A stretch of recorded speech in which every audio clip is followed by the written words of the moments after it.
Hi, everyone. Welcome to the Friday afternoon live stream with me, Dr. Aparajita Jirigunta.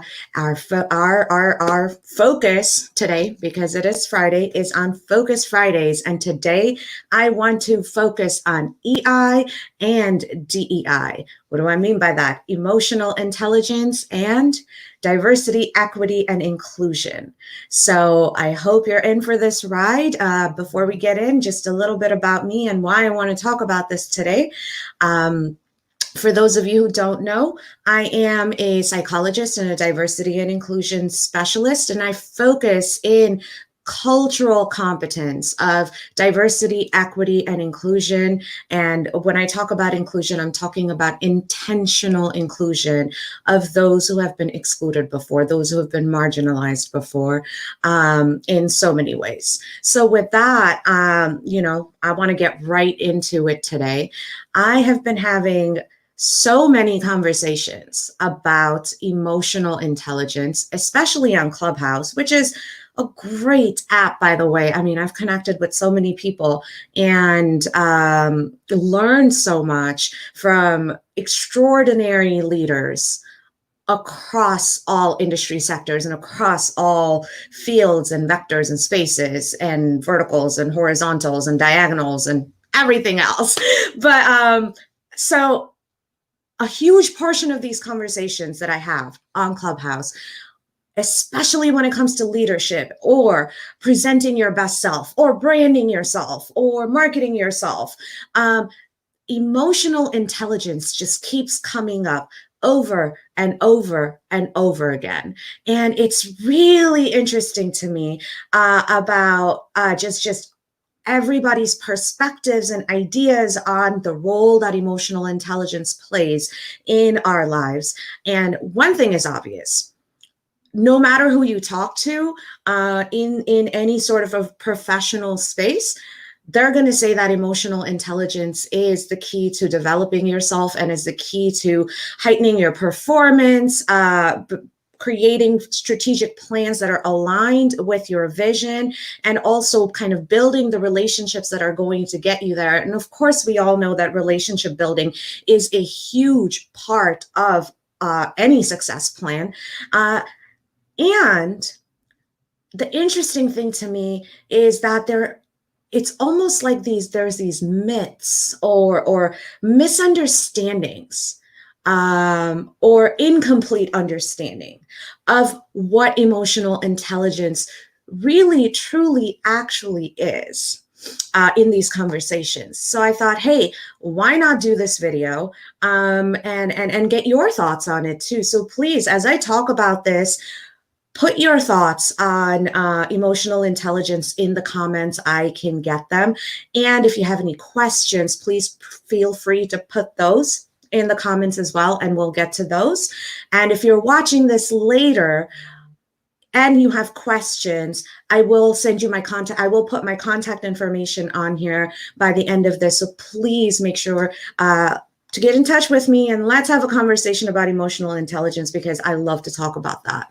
So, all right, now that we've set the context of how all of this is coming about, let's talk about emotional intelligence and related to diversity, equity, and inclusion. Because yes, it is true that the pioneers and still the majority of the researchers in this space are what we consider sort of the traditional leaders, the old school leaders. And what I mean by that is that they are white men. And that is where the research originated from. And we know that social psychology, any kind of social science in America historically has been whitewashed, or in the sense of the people that they're reaching to, the subjects that they're getting for the research, the nature of the self-reports, the understanding of these self-reports, language barriers. I mean, we saw language barriers all the way back in the early 1900s with the first versions of the Stanford Binet IQ test, right? Where we saw that people from different cultures were actually being told that they were not intelligent, but it really boiled down to a language difference and and cultural differences. And emotional intelligence is a type of intelligence. So those types of biases in the testing and the reporting and the assessments also initially throughout history have played a part in the development of this area and the development of this topic. So it is critically important for us to not just think about emotional intelligence, but to think about culturally sensitive emotional intelligence practice and development. Hi, Joanne. Thank you for being here. And it's absolutely a passionate topic for me too, if you can't tell. So culturally sensitive, culturally competent emotional intelligence practice, because at the end of the day, emotional intelligence can be an incredibly powerful tool, and it has 4 components overall. Now, there are many schools of thoughts and many researchers who've broken it down into 12 components, 5 components. And if you go in the education field, it's actually called SEL, social emotional learning. All of these different areas with these different names, they're all talking about emotional intelligence. So emotional intelligence has 4 components overall. One is your self-recognition or self-awareness. The second one is your self-management. The third component is social recognition. And then the fourth component is social management. I'm going to take about 60 seconds to unpack those 4 before I get into the problems with cultural responsiveness and the solutions to them. So when we talk about self-recognition or self-awareness, that first component, that really is the foundation of emotional intelligence, because it gets to how aware are you of your emotional states, your feelings, how aware are you of feelings in general. Then in the management piece, and my dogs are chiming in too because they love emotional intelligence a ton. But in the self-management piece, it's about, now that you're aware of your emotions, how are you managing them appropriately? Then the social recognition piece is, how are you understanding emotions and feelings in other people? How are you recognizing other people's emotions? And of course, the social management piece is the relationship management piece, right? Of how are you managing your emotions and other people's emotions. So it's that back and forth. So when we talk about all of these 4 components, over history, we know that emotional intelligence has been used in some amazing ways, and it has been used in some extremely dangerous ways, because when you are highly emotionally intelligent, what that essentially means is that you can understand, manage, and manipulate your own feelings effectively, and you can understand, manage, and manipulate other people's emotional states effectively. A great example of a great use of this was Martin Luther King Jr., right? Dr. King, in all of his speeches, in everything, all of his sermons, almost anybody who is that visionary speaker, that motivational speaker, that inspirational person who gives you chills and drives you into immediate action, highly emotionally intelligent, because the language that they used and when they used it, the way they used it, the tonality of it, the power behind it, all of it are components of emotional intelligence. On the flip side, and this is actually a great example that organizational psychologist Adam Grant talked about in a brilliant article in The Atlantic, and I highly recommend you look that article up.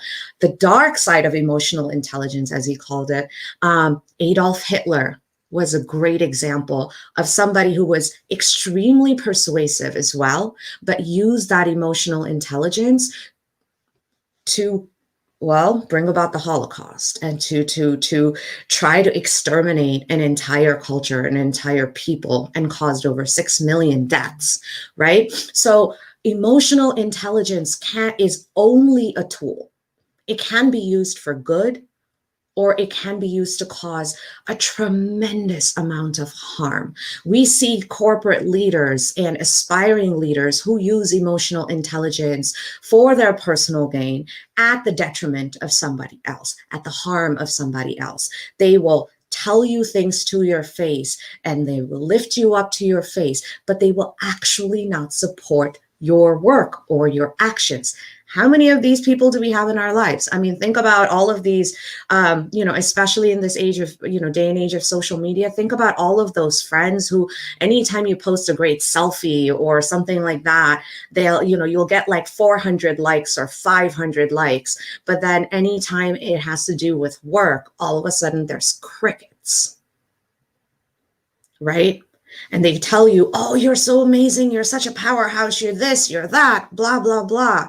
But when it comes to actual support, when it comes to tangible support in your work, crickets. That's a performative side of emotional intelligence, of manipulating somebody to help help yourself feel better that you're contributing without actually contributing anything. But then you also have people who help because of values, because of their morals, and it has nothing to do with their feelings. Feelings don't even play a part in it, So emotional intelligence, and Adam Grant actually said this, I have to give him credit, that it's important that we separate the emotional intelligence that is a tool from moral actions. And I agree with that to an extent. I think emotional intelligence as a tool, can be used to help diversity, equity, and intentional inclusion. Because, again, when you go back to the history of all of this, historically, different cultural expressions weren't as well understood as they are now. So when we are developing our emotional intelligence, unless we bring in that cultural sensitivity, unless we bring in that cultural awareness and that cultural competence, our intelligence, our emotional intelligence, which comes down to emotions, it's going to get affected by our internal biases, whether they're explicit, implicit, or hidden. Because our biases affect how we feel, right? So if we are not culturally competent, our emotional intelligence can get affected by our biases, which means it's actually not that highly developed.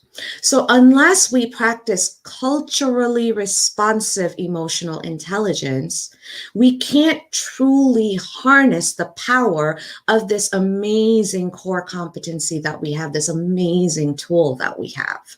And when we harness that using culturally responsive emotional intelligence development, culturally responsive emotional intelligence practice, then we can actually become intentional advocates against injustice. We can become intentional advocates for justness, for fairness, for equity. And again, intentional inclusion, because that's where belongingness comes in. So culturally responsive emotional intelligence practice is incredibly incredibly important. And the reason I say all of that is, I got into this emotional intelligence space. I mean, I studied emotional management, emotional contagion. That was my master's thesis. Went on to get my doctorate in social personality psychology, have been working in this space for, over 15 years at this point. And we don't talk about the cultural responsiveness. We don't talk about the cultural responsibility, right? And it's important that we talk about that, because everything that we do, I think if there's one thing that 2020 has taught us outside of hygiene is really important, and that your behaviors can affect other people's lives, quite literally, it is actually, that ties into it. It is that we have to be responsive to others where they are, right? Another great kind of example and bias to watch out for is when we talk about emotional intelligence, we're talking about that awareness of emotions, right? What about neurodistinct people who are on somewhere along the spectrum of ASD, autistic spectrum disorder, or Asperger's, or who have differences in their theory of mind? Does that mean that they're not emotionally intelligent? No. They just have a different understanding of it. Our emotional intelligence practice, the theory of emotional intelligence, the field of it has to evolve to include all of these previously unthought of people and groups. We have to do that, because we have to understand, as our understanding of the world, as our understanding of diversity and inclusion changes, all of the tools we use to develop that have to change as well. And emotional intelligence is one of those tools, right? So we have to look at culturally responsive, culturally competent emotional intelligence practices. And yes, absolutely, Coach Tarsh, being intentional is incredibly important in anything that we do, especially when it comes to emotional intelligence. We have to consciously monitor our thoughts, feelings, behaviors, and shift them when needed. 100% agreed. That was a comment from Coach Latarsha Horn, who is an incredible powerhouse and one of the most highly emotionally intelligent people that I know. And who's personally helped me develop mine as well. So thank you for that comment, Coach Tarsh.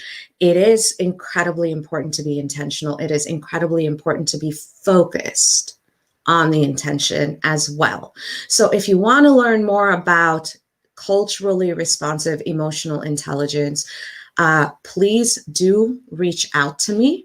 I actually have a whole training and certification program and all of that that's accredited by the SHRM, ATD, EEOC, ICF, all of these other, regulating bodies.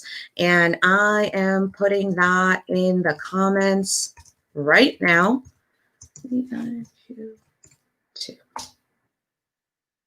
There you go. So please make sure that you get on that, or I will be putting up my email address right here too. So you can email me. Let's have this conversation. And I hope you think about emotional intelligence. I hope you focus on culturally responsive emotional intelligence, culturally sensitive emotional intelligence, because that is how we can move forward toward inclusion, toward justness, and toward equity. All right, that's it for me for today. I will be back on Monday with another live stream about manifesting. But until then, I hope you all have a wonderful weekend, and I will talk to you soon.